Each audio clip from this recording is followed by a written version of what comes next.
So, I want to thank Blair and Nicky, our speakers and presenters today, for taking time out of their busy schedules to come and share with us some of what they've experienced, some of what they've learned, what they're doing in this very important area. Blair is a local guy from the east side and has an MPA from UW, and he is the founder of the Washington Initiative for Boys and Men that we'll hear more about. And we also have Nicky, who is the executive director of Journeyman Institute and has done a ton of things with being a thought leader, facilitator, and mentor, helping boys grow, leading mentorship programs in these kinds of important and really needed ways. So hopefully you'll hear more from both of them, but I'm so glad that they're taking the time to be here and excited for what we can learn from both of them today. So let's go ahead and give them a hand.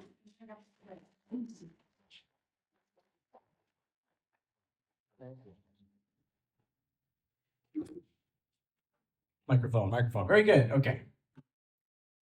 Check. Well, it's a pleasure to be here with you all today, and thank you to Braver Angels for organizing this event. It is special and unique when I get these opportunities to present to folks. So I'll start by just identifying myself as, yes, the founder of Washington Initiative for Boys and Men, advocacy for our male population in service of ensuring that everyone has a chance to be well and to do well. That's my calling, that's my passion. For my day job, I work for the city of Kirkland, so I'm a government worker working on transportation projects and programs in the Public Works Department over there on the east side. This photo, in the middle, you see a man named Evaristo Salas. And Mr. Salas, 2 years ago, was released from Airway Heights Prison outside of Spokane after spending 26 years behind bars for a crime that he did not commit. To be clear, Mr. Salas, 2 years ago, was let out of prison after he was exonerated. He served 26 years of a 34-year sentence for, he was being punished for something that he was innocent of. And the two women in the photo with him are lawyers who helped him get exonerated. Now, I think spending 1 week without my freedom for something that I was innocent of would be maddening. Imagine spending 26 years. As the leader of Washington Initiative for Boys and Men, one of the roles that I play is what I think of as an advocacy journalist. And I love going after stories and angles that other media outlets and advocacy organizations just wouldn't have strong reasons to go after. I love to ask questions and to pursue answers to inquiries that most people maybe haven't thought of before. So one question that I became curious about when I learned about Evaristo Salas was this. Among the total number of years spent wrongfully imprisoned by people in Washington, how many of those years have been spent by men? In other words, how many wasted years or lost years has our legal system taken from the lives of men who were later exonerated? So what I did is I went to the National Registry of Exonerations and I filtered for people in Washington and I filtered by sex. And what I found is that since 1989, which is as far back as the data go, men in Washington have spent a total of 275 years wrongfully imprisoned, which is 94% of all the wrongfully imprisoned years spent by people in Washington who ended up being innocent of the crimes for which they were being punished. Now, everyone knows that more men commit crimes that will land you in prison, but from a posture of compassion toward men, I think it's an interesting insight that also more men are punished for crimes that they are innocent of. Here's something else interesting that happened when I was doing this inquiry. When I was looking into this topic, I made a call to the Washington Innocence Project, which is a nonprofit organization that has lawyers that help take on cases like Mr. Salas's case and ultimately free the innocent. You can see the woman on the right in this photo is wearing a shirt that says Washington Innocence Project. So I called them when I was in the midst of gathering as many facts as I could about exonerations because I wanted to produce as accurate of a finding as I could, and I figured they might have some data that would help me. I was on the phone with one of their staff, and unprompted, I mentioned to her that I'm involved in advocacy focused on ensuring that we're adequately supporting our boys and men. When I said that, she responded like this: "Oh, because they don't already have a ton of resources." So she snickered like that. Now, this is an individual who works for an organization that helps to free the wrongfully convicted, the large majority of whom are men. In fact, on the website of the Washington Innocence Project, they have 16 what they call freedom stories, which are stories of people in Washington who were exonerated. And all 16 of their freedom stories are about men.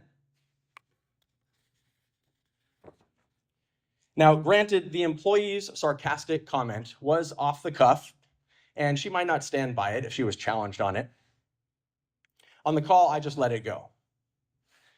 But I will say it seemed like she was dismissing wholesale the need for advocacy for our male population. And if I were to speculate on why she made that comment, my guess is that in her mind, the concept of boys and men is associated with labels like advantaged and privileged, and maybe even oppressor.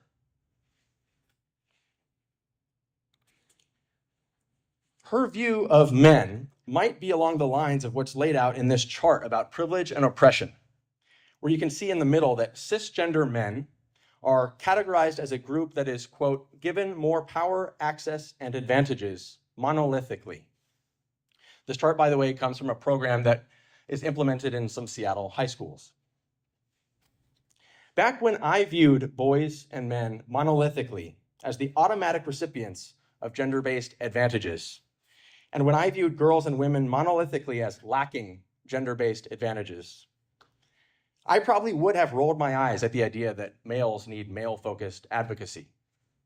I might have scoffed at an organization called Washington Initiative for Boys and Men. Today, though, here is my position on this. In 2025, in Washington State, girls and boys, men and women, they have a mix of gender-related advantages and disadvantages. Neither men nor women are an oppressed class, and our society does not privilege or advantage males or females in a way that, on the whole, makes life easier for either girls or for boys, for men or for women. There are advantages and disadvantages to be found all around, so this is my position, and I see a lot of evidence to support it. And if I'm correct in that position, then it stands to reason that both sexes need and deserve advocacy. Both sexes need and deserve advocacy.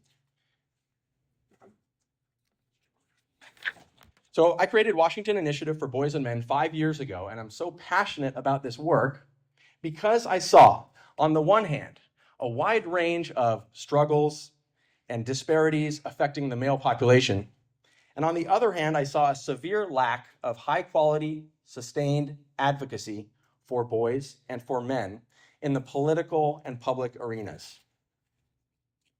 With WIBM, our vision is thriving boys and men showing up for their communities. We are advancing human flourishing by spotlighting problems boys and men are facing and stirring leaders and the public to act. We want to get the well-being of boys and men included more on the agendas of researchers, educators, politicians, philanthropists, leaders of nonprofits, and ordinary citizens. We are forward-looking, fact-based, compassionate, inclusive, and nonpartisan.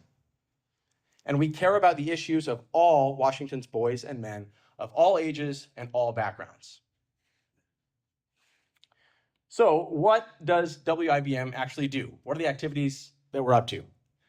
There are two main things. One is what I think of as advocacy journalism, so writing articles and making videos. This screenshot is the homepage of the Substack website for Washington Initiative for Boys and Men. Substack is a platform that is for writers, and it combines the ability, basically a blog with an email list. So on about a weekly basis, I put out a new article or video. I used to send those out through a MailChimp email platform, and now I just use Substack. So each time I publish a video or an article, it goes out as an email to those who subscribe. And I invite any of you to subscribe. So I make articles and videos, and then it's grassroots political advocacy. So meeting with policymakers and community leaders to grow this advocacy network or coalition of folks who agree that it's reasonable and in fact needed that we should have some advocacy for boys and for men. I'll talk more about each of these now. So here are some examples of the advocacy journalism that I'm up to. I'll show you 4 quick articles. With each article, I try to make a graphic that can be posted to social media.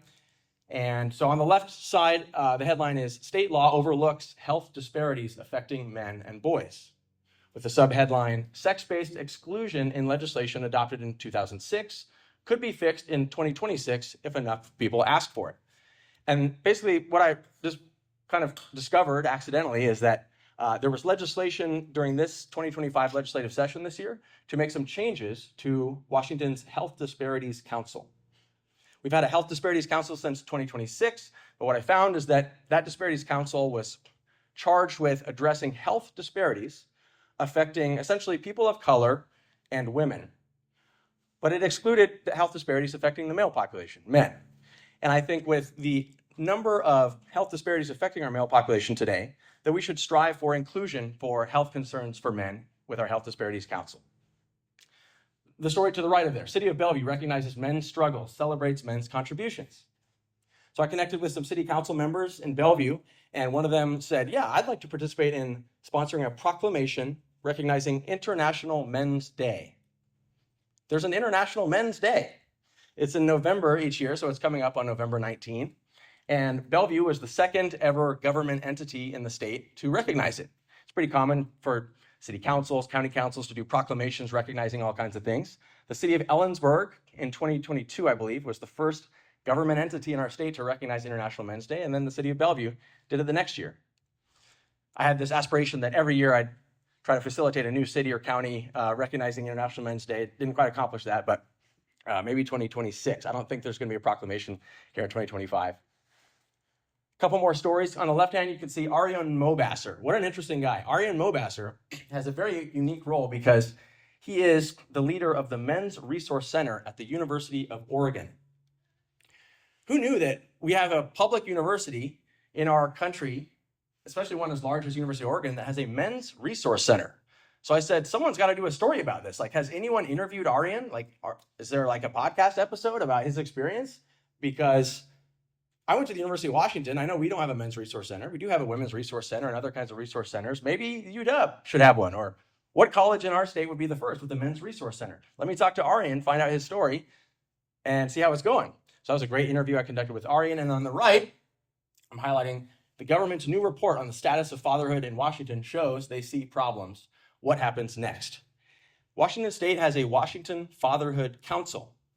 And this is a screenshot of the front page of their report that they issued on the state of fatherhood in Washington.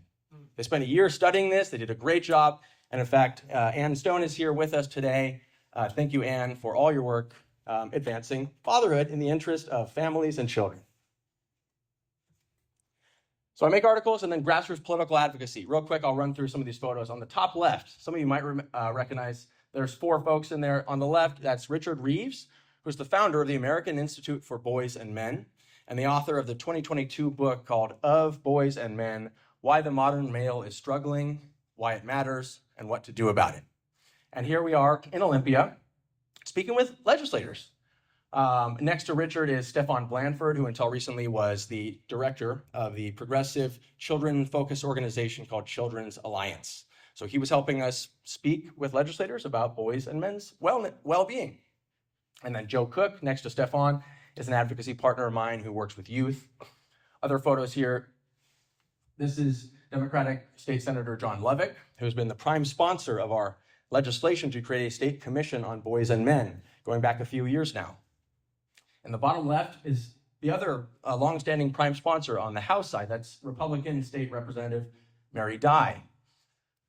Next to her is, in the photo with the woman with the red jacket, that's Ann Silvers, who's a counselor. She's been very helpful and involved in this work. Next to her is Jerome Hunter, who is an educator that created the Seattle School for Boys. We had a Seattle School for Boys for a period of time. It was at middle school because Jerome recognized, and many have recognized, that these middle school years, having a curriculum, having educators that are informed about working with boys is a positive thing. And then on the bottom right, this is me standing with a bunch of urologists. And we're down at the Capitol because the Washington State Urology Society is one of many organizations that have endorsed the legislation to create a state commission on boys and men. To the extent that there's a men's health specialty in the medical field, urologists are that. And they chose the Commission on Boys and Men bill as one of 3 bills that they were going to highlight as their priorities when speaking with legislators. And they got a lot of meetings. I mean, it's impressive. They met with so many legislators, and they included me in their meetings. I like to keep track of legislators that we've connected with. And so this is a map of Washington State's 49 legislative districts. And the districts in orange are those where we volunteer advocates have had a conversation about boys and men's issues with at least one of the 3 legislators that represent that district. There are 3 representing each district because 1 senator and 2 House reps. So this is 46 out of the 49. There's only 3 that are not highlighted in orange, so there's only 3 districts where we haven't yet had at least a conversation with one of the members that represents that district. And then these are the districts where at least one of the representatives from that district is a sponsor of the Commission on Boys and Men bill. And you can see good representation from Eastern and Western Washington among the 24 legislators who signed on as sponsors of the bill. And I want to acknowledge one of these districts is North Kitsap. It's District 26, and a state legislator who's here with us today is one of those co-sponsors. Thank you, Representative Addison Richards. What? South Kitsap in Gig Harbor. South Kitsap in Gig Harbor. Thank you. Thank you for the correction. But District 26 is correct. That's right. Yeah. Thank you. North Kitsap is 23rd. North Kitsap is 23rd District, where we also have friends in that district, including Representative Greg Nance and others. So I mentioned 24. Here they are. And what do we notice? A great collection of Republicans and Democrats, House reps and senators. This is 14 Democrats and 10 Republicans as of 2025 signing on to legislation proposing to create the nation's first state-level commission to be concerned with monitoring the well-being of our male population and making recommendations for improving outcomes. I mentioned the endorsing organizations. I'll go through a few here. On the left-hand side, you can see medical-related organizations, including recently, I'm proud to say, the Washington State Medical Association passed a proclamation supporting the creation of a Washington State Commission on Boys and Men. The King County Medical Society as well, the Washington State Psychiatric Association. The second group there is suicide prevention organizations. So many mental health and suicide prevention organizations have endorsed this legislation. The third grouping is a sample of the labor unions that have endorsed this legislation, including firefighters and construction workers. And the bottom left is youth mentoring organizations, including the Journeyman Institute. We'll hear soon from Nicky. The Seattle Cares Mentoring and the Let Me Run Boys Wellness Program. Thank you, Jen, for being here as well, and Michael. The next grouping, more mental health. I'm excited to have the Women's Healing and Empowerment Network as an endorsing organization supporting the creation of a Commission on Boys and Men. This is an organization based in Spokane that uniquely has a program under the Women's Healing and Empowerment Network called Men of Compassion. Men of Compassion. It's basically a men's support group. Tribal groups. The Affiliated Tribes of Northwest Indians represents 33 tribes in the state, and that umbrella organization passed a proclamation expressing support for creating a commission on boys and men. And then fatherhood-oriented organizations as well are supporting. So what are they seeing? These organizations, these legislators, what are they seeing that persuades them that this is something worth getting behind? Because it's pretty novel, it's pretty new. There is no commission on boys and men at a state level, anywhere in the country or almost in the Western world. So what are they seeing that has them wanting to create a commission where it would focus on mental and physical health of boys and men, education and skills, jobs, careers, and financial health, fatherhood, family, and relationships, and experiences of males in court systems? These are, according to the latest version of the legislation, these are the proposed focus areas for a commission on boys and men. So the next section of slides, I'm going to go through some statistics. But before I do so, I want to acknowledge that many of us don't need to see statistics to know that many boys and men are struggling. We've either lived it ourselves or our loved ones have. Having said that, policymakers, decision makers, budget writers, they often want to see numbers. They want to see statistics. So we will go through some.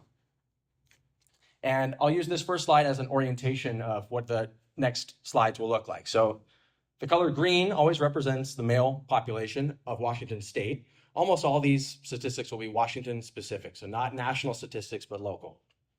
The topic of the issue or the problem will be at the title of the graphic, and I'll show some graph. There's a photo illustrating what the issue is, and the source of the data is across the bottom.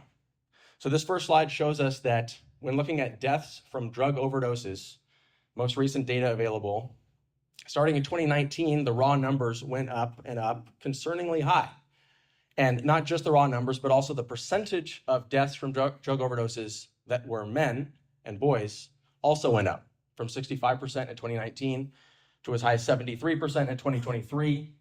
And as of May, last time I checked, 76% of recorded drug overdose deaths in Washington in 2025, as of that time, had been males. Victims of suicide are almost 80% men and boys. Youth victims of suicide, 3 out of 4 boys and young men. I wanted to look at the history. What do we know historically? Has the ratio of male suicides to female suicides always been as high as it is today? I think there's growing awareness that men and boys die by suicide at around between 3 and 4 times as frequently as women and girls do. Has it always been this way? And fortunately, I was able to find year-by-year reports. Going back to 1960 was the first year that they had sex disaggregated statistics on suicide. And I thought it's worth noting that the ratio of male suicide rate to female suicide rate was as low as in the 2.1 range in the 70s. It went up as high as 4.6 in the 90s, and currently sits around 3.8, close to 4. This is an example of an inquiry that I became curious about that I don't know another media source or advocacy organization that would necessarily look for those statistics and map it in this way to show a disparity like this. Among our 13,000 or so people in Washington who are in prison, 94% of them are men. And I'll just note here, cost per incarcerated individual, $75,000 a year. $75,000 average cost per incarcerated individual per year. So someone mentioned to me, hey, you should try, if legislators are saying we don't have the money for this, you should try mentioning that for the cost of keeping 4 or 5 men out of prison a year, you could pay for a commission on boys and men. Among youth and juvenile rehabilitation, it's the same similar percentage, over 90% males.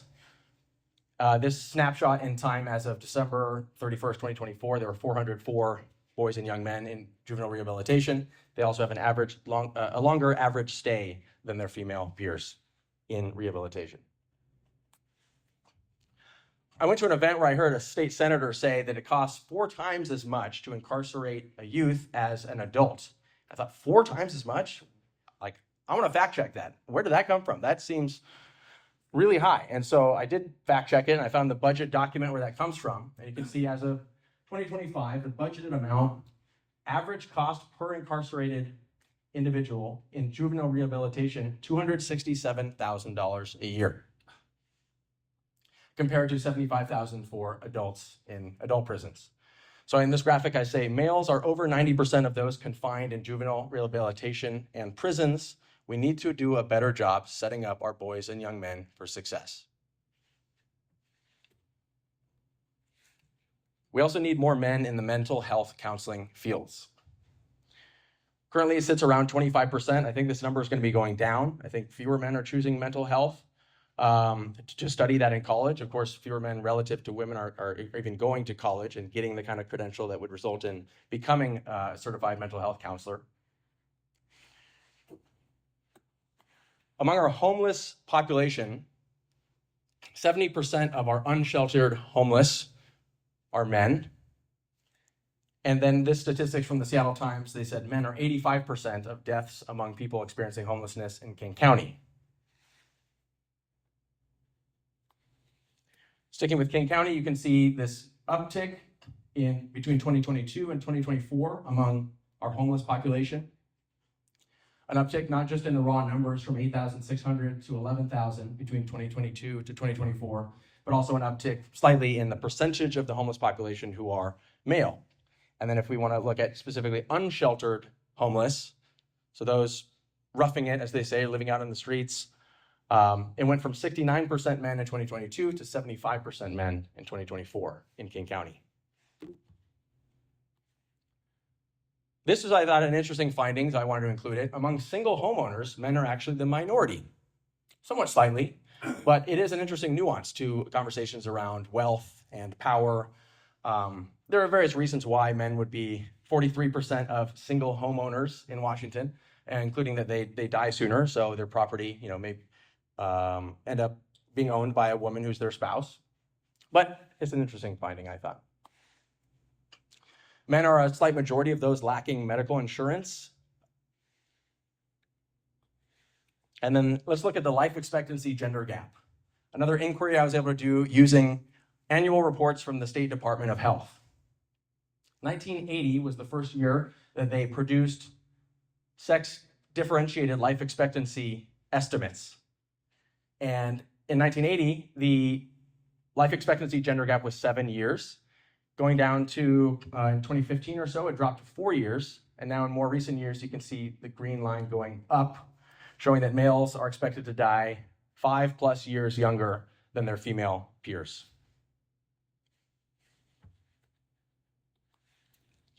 Men are the large majority of those who are killed in the act of earning money, providing for themselves or their family. In this 5-year period, the most recent 5-year period of data available, almost 400 men in Washington died on the job. You can see this note here. Remarkably, in 2022, there were 103 workplace fatalities, which is a particularly deadly year for workplace fatalities, and all 103 of those workplace fatalities were men. Let's look at voter turnout. Some people know, not everyone knows, that at every age grouping, women vote at higher rates than men. They have higher voter turnout. And I want to look in particular at young men, because young men have been in the news lately, if some of you have noticed. And so I went back to as early as 2008 and then looked at each of the general elections since then and looked at voter turnout for the age cohort 18 to 24, disaggregated by sex. And what we found is that in 2024, there was the largest gender gap in voter turnout among this age cohort that we've seen for as long as we have data. And same thing if we're going to go up in age cohort from 18 to 24 to now 25 to 34. Same story, the largest gap in voter turnout in Washington state for that age cohort that we've seen since 2008 or earlier. Again, it's an interesting nuance to the conversation around political power. Who has power? Who lacks power? Voter turnout is an interesting thing to look at. When we look at single-parent households using census data for Washington state, we can see that 25% of those single-parent-headed households are headed by men, with the other 75% headed by women. And to me, what that means is that there's a lot of boys out there, many more boys than girls, who are not having a same-sex parent regularly in their lives, guiding them into healthy adulthood, showing them how to be a man or a woman. And it's sad for daughters and it's sad for sons. I was a 14-year-old when my parents divorced, and I was one of those statistics.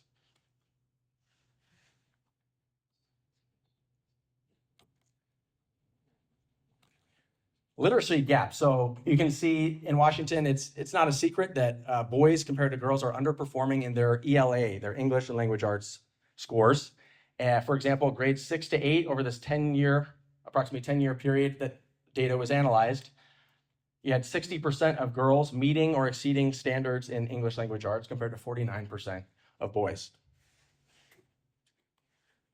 The Brookings Institution found that Seattle was the second most severe major city in the country in terms of the gap between boys and girls in English, with the greater Seattle area, the group Seattle, Bellevue, and Everett, girls outperforming boys by basically a full grade level on average. We'd love to see more men as elementary school teachers. That's an area where I think there's some role for public policy, for acknowledging that society will be served with greater gender diversity among our teaching workforce. And this statistic up here is from the Washington Professional Educator Standards Board, where in a document last year, they said they're acknowledging a significant discrepancy between the gender and racial demographics of teachers compared to students. I've seen many good efforts and language used around acknowledging the racial need for more racial diversity. I haven't seen comparable, anywhere near comparable acknowledgement of the need for gender diversity. And last few statistic slides here, focusing on enrollment in higher education. Again, this is a high-profile one. It's no secret that men are a minority gender-wise on college campuses. So in Washington, looking at our 4-year public universities, undergrad degrees earned, 43% male. Post-grad degrees earned, 42% male, again, at our 4-year public universities. And among community and technical college enrollment, 42% male. A few additional statistics. Males are 74% of deaths specifically from opioid overdoses. Earlier we looked at drugs overall, but opioid, 74%. 2/3 of deaths from alcohol abuse. Males are 85% of those in jail. Jails, of course, are different from prison because cities and counties operate jails, whereas prison is a state-operated thing. Missing persons, majority are men. Males are a majority of high school dropouts, people injured at work, majority of homicide victims, as well as people killed during military service. So that was a lot of statistics. I appreciate you following along. We have one-pagers for the Commission on Boys and Men legislation at the table in the back. Some of these same statistics are there. This set of slides, the statistic slides, are also on our website. And I try to update them quarterly or periodically because I want the statistics to be as current as possible. So now let me find my spot in my notes here.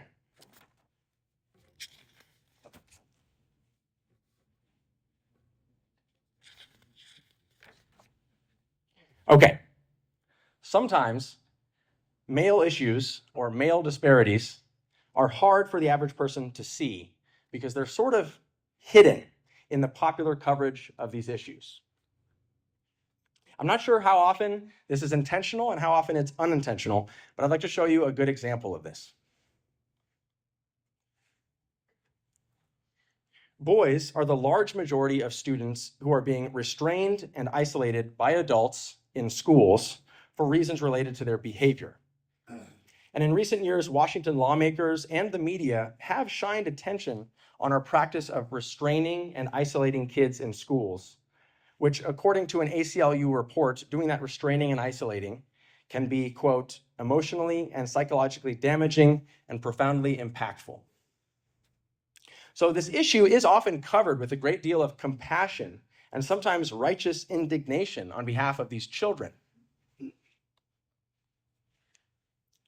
However, boys belong to a category of people that it seems to me we tend to be uncomfortable associating with anything like disadvantage or disproportionate suffering. That is, boys are males.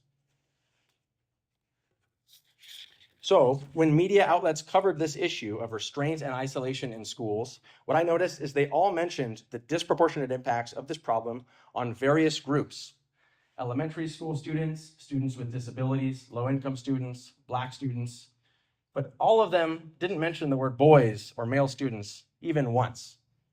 And I think this is a good example of how boys' issues or disparities affecting our male population can be kind of hidden.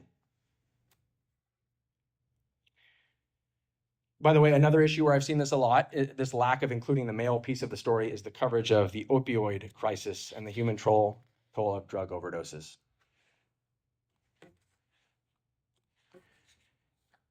Right now, I want to say it's important that we be able to see two things that are true at the same time.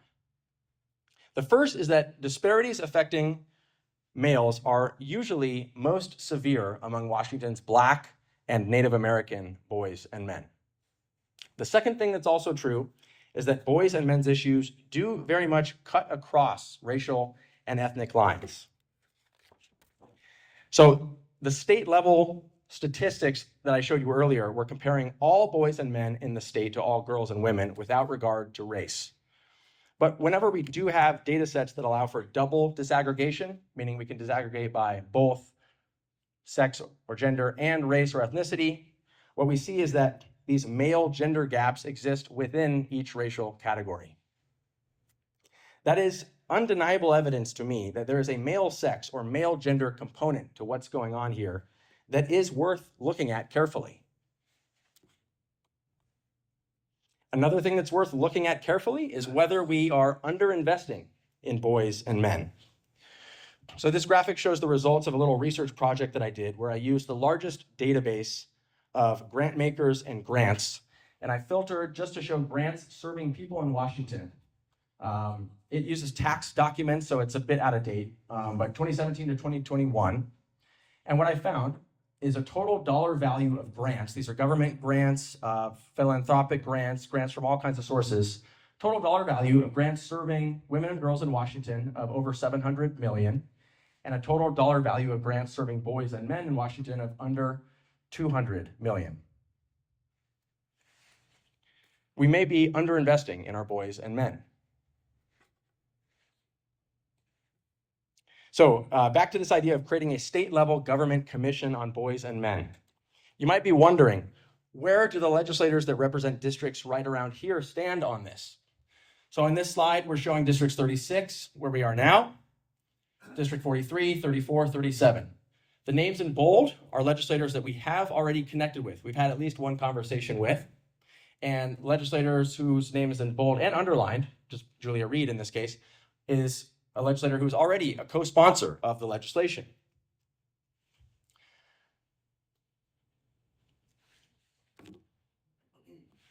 Now a quick story about Representative Joe Fitzgibbon that I think is suitable for the Braver Angels theme and that connects with Nicky, who you'll be hearing from soon, because Nicky is a constituent of District 34, which includes West Seattle, parts of Burien, I believe, and Vashon Island. So Representative Joe Fitzgibbon was the House Majority Leader a few years ago. He still is, I believe. And as the House Majority Leader, he was in a media session with members of the media. And one of the members of the media named Drew Mickelson, who works for King 5, he asked the question, why not give a hearing to the Commission on Boys and Men bill? This was year 2 of now 4 years that we've had this legislation in front of legislators and haven't received a hearing on the bill. A hearing is the first step of many steps to get a bill passed. So Drew Mickelson, in his role as a reporter, asked, why not give a hearing?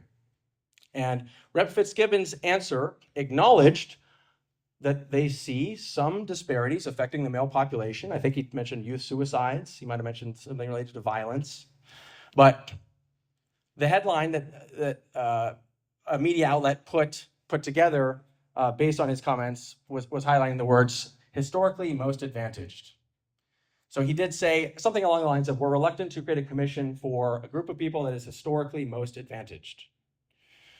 So, this was covered in the media, and I don't know then what happened in terms of who Rep. Fitzgibbon may have heard from, but we wanted to pursue a conversation, see where people lie on these issues, see what misunderstandings they might have about where we're coming from with this, and see what genuine concerns they have about it. So we did pursue that conversation. And just a few months after he said this in the media, 3 of us volunteer advocates met with him, and we saw that even already by that point, he had somewhat of a mind shift, and he was kind of coming to that conversation prepared to say, hey, I regret the way I phrased that. I regret, basically, he seemed to acknowledge that you can have groups that are both advantaged in some ways and that experience disadvantages, and both of those things can be the same, true at the same time. Then, more recently, Nicky and I met with him in person, and to me, he seemed very much comfortable by this point with the proposal for a commission on boys and men. He brought his daughter. It was a great conversation. He was on board, it seemed to me. And through conversation, through not condemning, at least on the part of the advocates, the media might have had their own agenda for highlighting what they highlighted, but sticking with, being persistent, having those conversations results in this kind of understanding. And now, today, where are we at? I can sort of break some news here. I have permission from Representative April Berg to share that she plans on helping us move this initiative forward in a way that I think to me is going to be game changing. I shouldn't say initiative, I should say bill, this legislation. So my understanding is Rep. Berg plans on convening some stakeholder meetings, and it looks like plans on sponsoring her own proposal for a commission on boys and men. And she is a Democratic, progressive, female woman of color in the legislature who has raised a son and daughters and who sees the need here. And I believe this is the kind of game-changing political support that will enable Washington State to do something historic. And I think it's coming very soon because the 2026 legislative session starts in January. These stakeholder meetings that she plans on convening are supposed to happen soon. And I think we're on the cusp of achieving something significant by being the first state in the nation to have a commission on boys and men. Wouldn't it be fantastic if a blue state, a state with a fairly large population like Washington, was the first? I'll conclude by saying advocacy for boys and men needs to join the mainstream in discussions of public policy. It needs a seat at the table. What a significant step that the creation of a commission on boys and men would be toward that goal. Thank you, and now I'd like to hand it over to Nicky.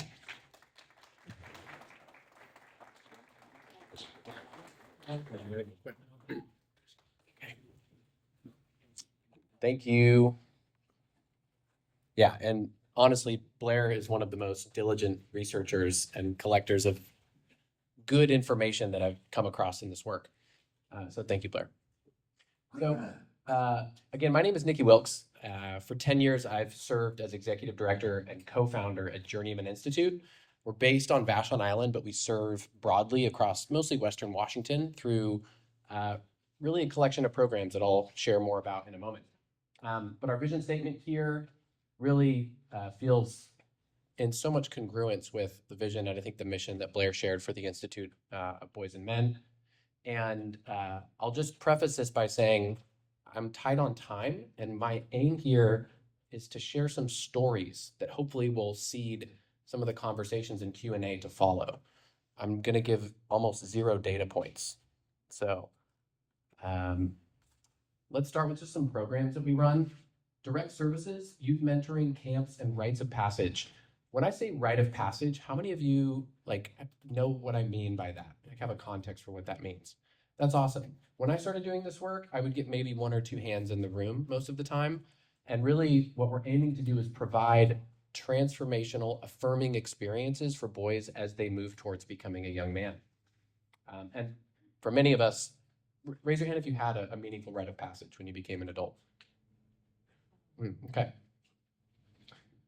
We create curriculum. So we work with school partners here in Seattle, on Vashon, and in Tacoma, delivering social and emotional learning experiences for boys and young men. And we do a lot of training, particularly for educators and teachers. I'm glad you spotlighted Jerome because he's been a big partner of ours and his creation of the Seattle School for Boys, but also many other schools, both public and private, which is something I want to highlight. 10 years ago, we had almost 0 interest from public schools, and that's changing, which I'm very grateful for. Some of our core values are listed down there. And I want to share a little bit about our origin story. So this is a bit of a vulnerable share for me, but this is me and my best friend, also co-founder Alex. And this is sometime around age 18. I'm probably blackout drunk in this photo. By the time I graduated high school, I was addicted to alcohol, and by all reasonable measures, I was successful. Nobody was looking out for me. If it wasn't for a timely conversation with the drug and alcohol counselor because I got suspended at school, for possession, I don't know that I'd be standing here right now. And the hidden part of your presentation really speaks to me, Blair, because nobody thought anything was wrong. I was a time bomb, and I'm so grateful for that counselor in that conversation. Alex and my experience as boys and young men, compounded with being involved in youth work as coaches and educators, spawned the creation of Journeymen. And so this is one of the early photos of one of our mentoring groups when we first started. And I want to say it's super grassroots. A lot of times it was just a few of us collecting any boys and young men that were willing to hang out and creating spaces where they felt safe and affirmed and encouraged to be themselves. So this is a video that I'm not going to share just due to time, but I will maybe send it out as a link afterward. So I want to share some early lessons. We have this fun phrase called journey moms at Journeymen, and these are the moms that are champions of our work. And one of the things that we realized early on was, and I want to say naively, a lot of our early messaging was like, let's speak to the dads and the men so that they will get their boys involved in this work. And that did not work. In fact, we got a lot of doubt and criticism, and people would say, this is a weird cult. You're probably a bunch of pervs.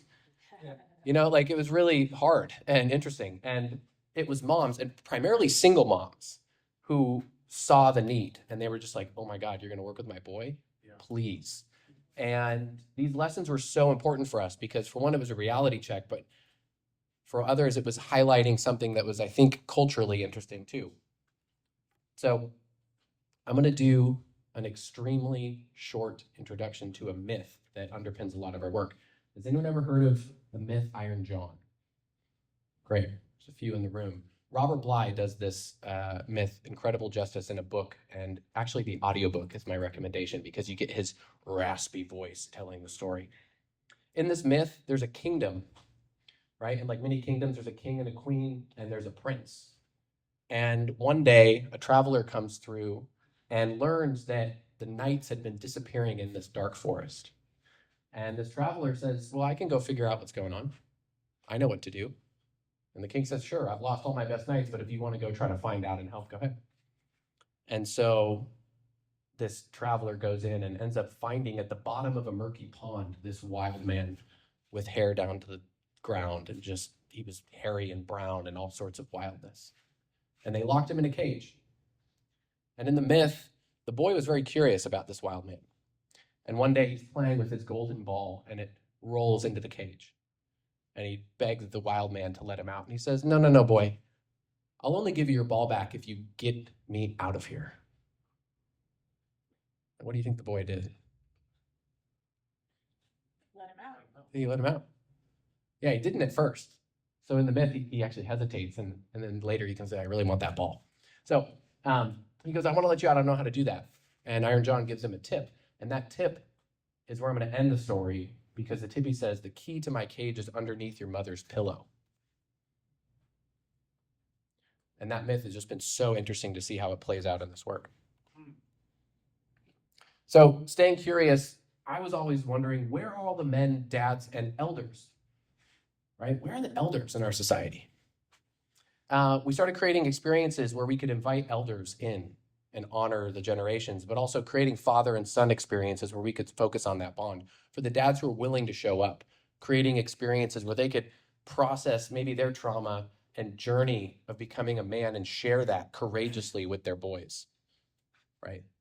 Very, very few men who come into our work ever had a dad that intimately bonded with them at an emotional level. It's not a 0%, but it's very low.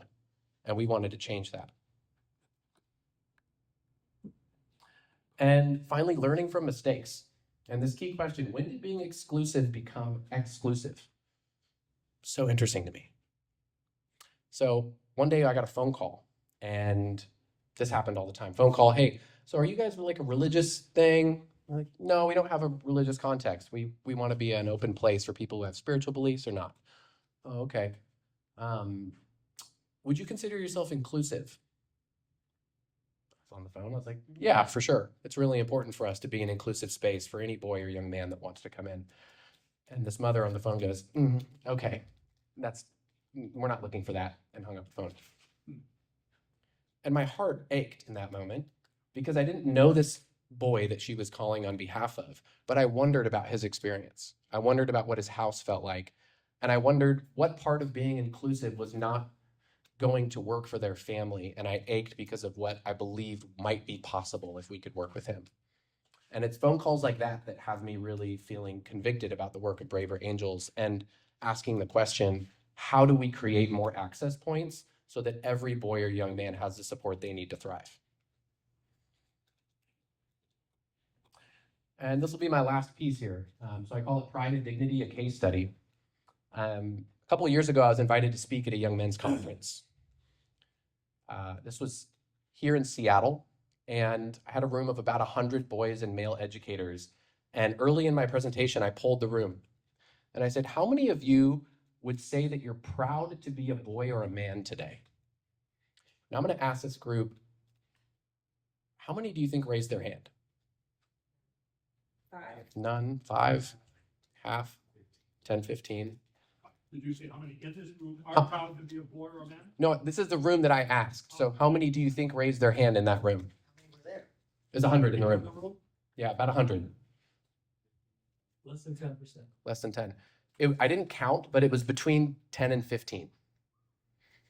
So then I asked a follow-up question, which is, now imagine that there's girls and women in the room with us, that it's a gender diverse room. How many of you would raise your hand then? All of them. It's so interesting. I'm hearing all, I'm hearing none. 35. None.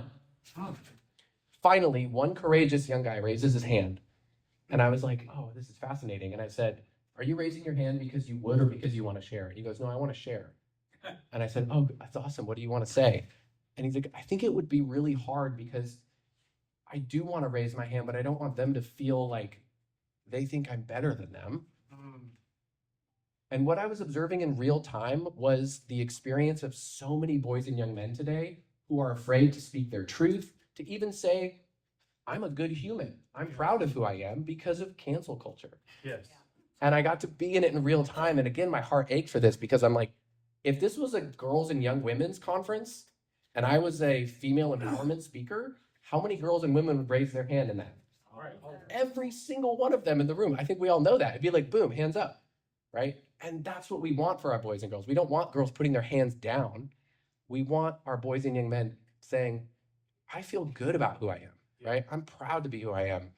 And I know who I am, right? That's been a big part of our work. Do you know who you are on the inside? So thanks for hearing some of my stories. I hope this provides some depth and maybe some richness as we move towards Q&A and some of the conversations to follow. And I'm really grateful for the time with you all today. Thank you very much. Yeah. Thank you so much to think about. I want to welcome and thank Peter Moot, who is one of our Brave Angels volunteers who has moderator training and will facilitate our Q&A session. So have your questions ready. Questions of curiosity for both of our speakers. Can I help Get up. manage anything? You got it. Okay. I think we'll start with just some individuals asking some questions about what we've heard. Yes. Thank you, Peter. Mhm. My name is Rick. Nice to meet you. Thank you so much. I have a question for you, Blair. It's around. Forgot, we are trying Oh, to record okay. this. So All right. thank you. I have a question for you, Blair, and this is around the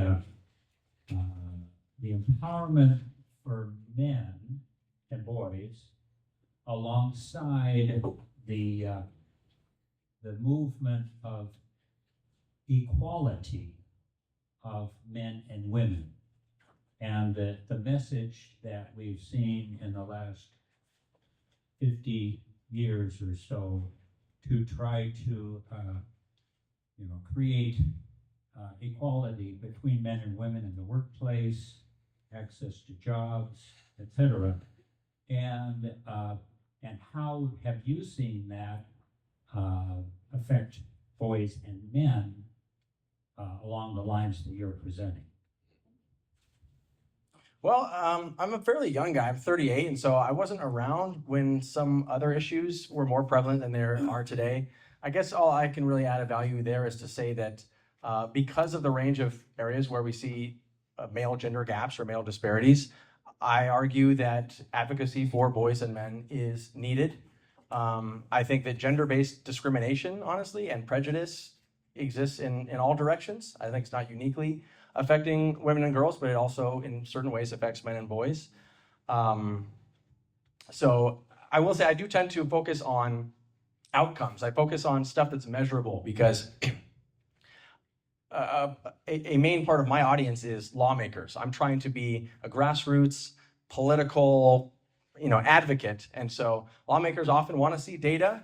They want to hear stories as well, and that's where partnering with people who are good storytellers is important to me because that's one of my weaknesses. So I look for the statistics related to health and education because those are two of the state's main priorities. Government spends a lot of money on health-related things and education-related things. So I just point to those areas where we're seeing poor outcomes for our male population and just make sure that we care about this too.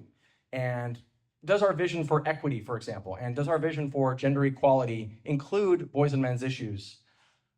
I think a lot of people are becoming comfortable with saying yes to that now. I think some people still need to be won over, in my view, but I think a lot of people are saying, you know what, when we say equity, when we say equality, yes, I wasn't really aware of these issues very much, but now that you're helping me be aware of these issues, yes, I think those should be included too. Those boys and men's issues should be included too. Does Nicky, Nicky, do you have any comments on that question? No, it's not really an issue that I could really add substance to. Thank you. Do we have any more questions here? Yes. Hello, my name is Michael. I'm the regional director for Let Me Run, and here's my colleague Jen. I think one of the things that we engage with, and I have some questions on, is how to. I love how you mentioned, right, being inclusive is not exactly exclusive, but also the interesting disparities that, like, as we have a boy-focused program, it can be offensive to schools and other organizations that we want to engage with. And we have a partnership with a reflective female organization, but our job is to focus on the health and wellness and emotional development of young boys. I think it can be a challenging conversation because the moment we say that and present our offerings, it can be immediately met with pushback, and there can be a lot of triggers around it. And I think there can be assumptions that there's this type of patriarchal theme in what we're doing when really we're just trying to develop young boys. And so I wanted to open the question to kind of both of you guys. You guys navigate in having a boys and men focused dialogue without it being, or even navigating that type of pushback. Yeah, thank you, Michael. I want to share both from a place of what's possible now and also where I'd like this to go, because currently a lot of my conversations are they're sort of based on a rationale that if we work with boys and young men, everybody benefits. So school partners, when I have a conversation with a principal or an educator, and they're like, what's the hardest, I ask them, like, well, what are you struggling with, right? What are the challenges? And 8 times out of 10, probably there's like, the boys and young, especially middle school, right? Like Jerome was saying, we don't know what to do. We need help. And I'm like, great, we can help. And the interesting thing is currently the conversation has to be that so everybody else benefits too. So their female peers in the classroom can focus better, or, there's less disruption. But my vision for that conversation is actually boys and men are worth helping because they're humans, that it could stop there. Both can be true, right? Both of these things can be true in that. And unfortunately, that currently doesn't feel good enough, especially, I would say, in the educational space right now. Like helping them on the behalf that they deserve dignity and care that's appropriate for them at age and stage, especially with children. That's something that really boils my blood a bit. We're talking about children. Right. And that isn't enough still. And I feel like it's changing, and I'm very grateful for that. Blair, do you have any comments on? We have another question in the back. I'm a little pulled on this, so if you can you hear me okay? No? No. Someone else could hold the mic for you. Listen, Good. I'm Bob Farr. Blair, you were at my home on Mercer Island with David Jackham, I don't know, 8 months ago, something like that. And this article appeared in the New York Times on August 17th, 2 months ago. This is in the opinion section, probably one of the most profound sections of the New York Times, in my opinion. And the title of it is Lonely, Detached, and Isolated, Today's Young Men Are Adrift. We faced this problem a century ago. We can solve the boy crisis again. The authors of this piece were Robert Putnam, who wrote a book called Bowling Alone, and Richard Reeves, who Blair spoke of earlier. And I just mentioned this because there is movement afoot at not just the foot level, but the head level, perhaps higher, very high in this country, about trying to get a grip on this problem. And I'd be happy to talk to anybody else about this before I turn it over about the article about Robert Putnam and his ideas surrounding bowling alone. Thank you. I'll just add, this is a photo of Richard and me at the state capitol next to the floor. He has shown great interest in what we're trying to accomplish here in Washington. We're exceedingly grateful for the cooperation of Richard Reeves of the American Institute for Boys and Men with what we're trying to do here. There was an announcement this past week, there's an announcement out of Virginia that the Speaker of the House of Virginia is initiating, they did a press conference to announce we're going to have legislation coming up in 2026 to create a Virginia Commission on Boys and Men, essentially. And that's Democrat-led, I believe, in that state. And Richard is just a game changer on the national level. And I want to say that being involved in the men's and boys advocacy political movement, it's a pretty small group of people who have this passion and who stick with it for any length of time. And some people feel like Richard has come onto the scene more recently and gotten a lot of attention. And Richard has done a marvelous job. And so I am not going to say anything negative about Richard, and I never will. He has done a marvelous job of navigating how to appeal to such a wide audience of people to appeal to bring boys and men's issues into the mainstream, and to respect the work that was done before him. Because it does go back decades. And in a way, he's kind of new on the scene, but you need new leaders, you need fresh faces, you need smart people who can speak in a certain way that reaches people. Richard's done a great job with that. And yeah, that piece in the New York Times with Robert Putnam was superb. Very important. Let's see, we have one here and then one more behind me here. I'm going to do a little pushback here. This is sports season, and now almost every night on television, we see these males bashing each other playing football, and males outrunning each other in baseball. And occasionally I'll see a woman doing a play-by-play in a football game. But basically, professional sports are so dominated by men, and women are beginning to make foothold into sports, but it's a small foothold. And I'd like to know how you see the role of sports in addressing the issues of men and boys.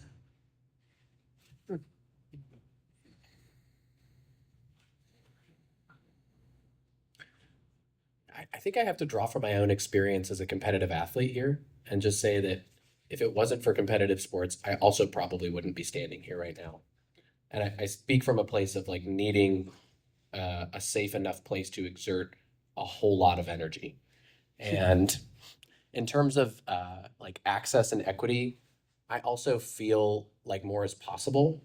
And I think the strides that you're mentioning to me do feel like progress. And I also can't speak from a place of like expertise on what maybe the final product of that vision would be. But I can also say that, including, for example, like my daughter and taking my kids to sports games and going to the Storm game is something that I'm committed to doing so that she has an image of, hey, this is something that is available to you. And I'm so grateful that in a city like Seattle and probably other places around the country, there are options for both participation and being a fan. And that wasn't really a thing when I was a kid. So I think we've made progress, and I hope that continues so that, again, girls and women and anybody, it feels like they have a pathway to the joy and experience and whatever goodness comes through participation in sports. Hey, this is Blair with CKMD Army. Blair, this question is specifically for you.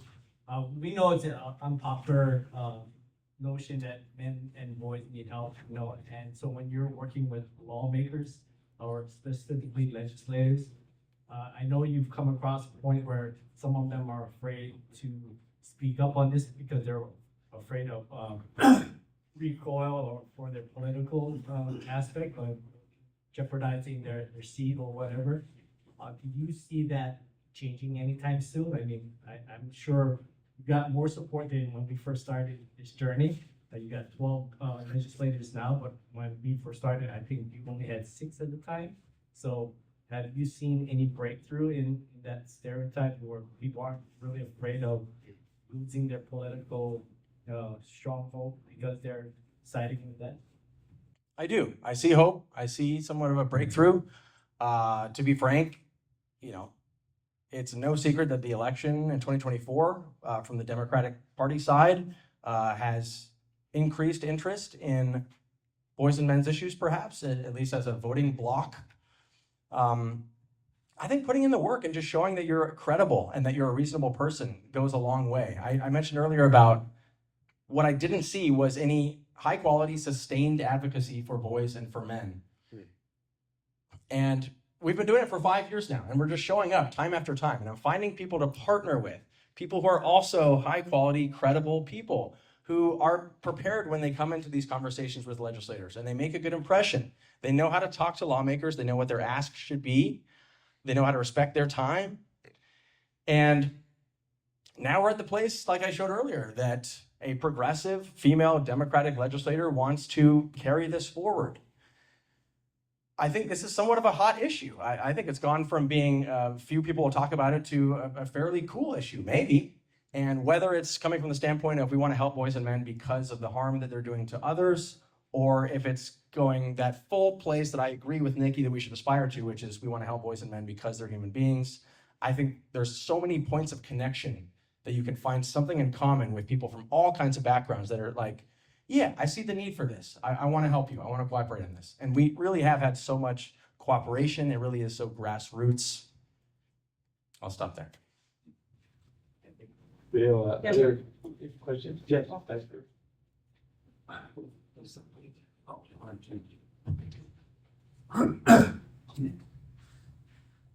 Sorry, a little over the road here a little bit, but about the pride, that question doesn't maybe work the way you designed it. I think pride is something people have when they're told they're not supposed to have it. And so it's like, are you proud that you have 2 eyes? Well, I just take for granted I have 2 eyes, right? You can take for granted you don't need to have pride in something. So the pride measure may not be a good measure. Regarding your presentation, Blair, having references at the bottom, fantastic. Really is high quality stuff you got going on there. Thank you. But at the beginning, you mentioned a council about disparities. Is that right? Am I getting that? Health Disparities Council, yeah. Thank you. I didn't get the name. And I think it was Nicky that referred to when did inclusion become exclusionary, or maybe it was.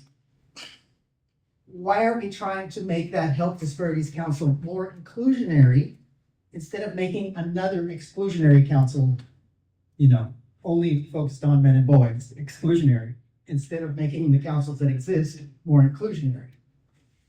Yeah, thanks for your question. To address that, I would say, one, if we have a Health Disparities Council, and if it's going to have a gender focus, then we should make that Health Disparities Council fully gender inclusive. Second, if we have gender-based commissions already that aren't going anywhere, as we do with a Women's Commission and an LGBTQ Commission, then we should go the full measure and make that inclusive by creating a commission on boys and men. The idea has been floated at times, like what if you combine the Women's Commission and a Men's Commission? I find that people have certain passions that set themselves up, that having a women's and men's commission or something like that would be awkward, would be not ideal. I think people they combine their lived experiences and then their passions in a direction that a women's commission should be staffed by people who have a lot of passion for women's issues and a lot of knowledge and expertise on that. A commission on boys and men, same thing. I could also see a perfectly fine vision for government and for how we operate society that we don't have these demographic-based commissions at all, and that our expectation for our representatives in legislatures is that they be informed about all kinds of issues and that they adequately represent the issues of every gender, every race, and so on and so forth. That's also a legitimate approach. But I'm dealing with the facts on the ground in Washington State, where we have these commissions already. They're not going anywhere. We're leaving out advocacy or concern for boys and men's issues in a variety of ways, and I think we can do better. You're leaving out people who want actual inclusion and fairness. You can have two exclusionary groups go feeding into the subgroups, feeding into an inclusionary group. That would solve maybe both compositions. We are at a point where we're going to do some breakout groups, and maybe that question could be discussed a little bit further, because we're going to come back then and talk about what happened in the breakout groups. So Ingrid, how do we set that up? Sure, thank you.